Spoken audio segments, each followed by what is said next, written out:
Meet Dahlia. And Usman. After an earthquake struck, Dahlia and her siblings have not been able to find their parents. Dahlia has to take care of her family, but food is limited, and getting wood to keep warm is scary. Usman's mother screamed at him to run as their village was being burned by an armed group. When he returned, he discovered his parents had been killed and his siblings were gone. An older boy approached him and told him they would protect him. Dahlia and Usman represent the millions of adolescents and young people living in emergency settings across the world. Why should we care?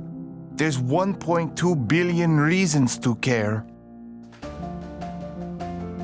During emergencies, adolescents face disrupted or destroyed family and social structures, separation from support networks, and a new environment full of dangerous and unfamiliar conditions, making it more difficult for adolescents to protect themselves. When a disaster strikes, adolescents' sexual and reproductive health needs do not disappear. They increase dramatically.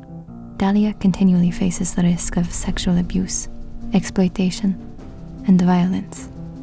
She may feel forced to approach the men in her village to get more food and water for her family, at whatever cost that may be. Usman feels alone and scared.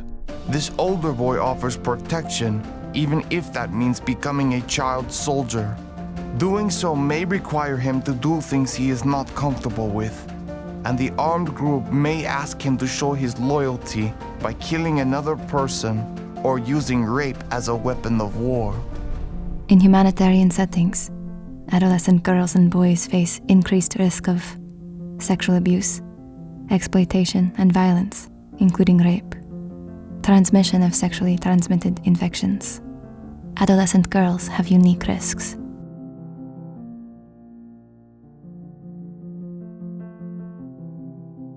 Adolescent pregnancy and childbirth are extremely dangerous because their bodies are not ready to have children. These unwanted pregnancies also increase the chances of unsafe abortions and maternal mortality. These risks are exacerbated during emergencies as barriers to accessing services increase. Adolescent boys also face unique risks.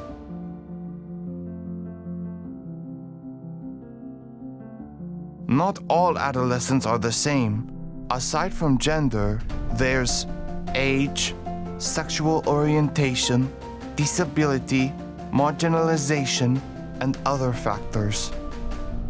Their needs, barriers, and risks also differ and often go unmet, due to their age and assumptions about what they need or want, and their abilities to make their own decisions.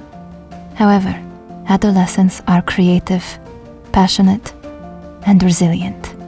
They are capable of developing creative solutions to difficult situations and have the assets to do so. From the onset, we must meaningfully engage adolescents both during the emergency and through to recovery. Building support from their community, particularly its leaders, is critical to increasing access to and use of sexual and reproductive health information and services. We must strengthen links between services that adolescents need and use. All these strategies require looking beyond health facility services.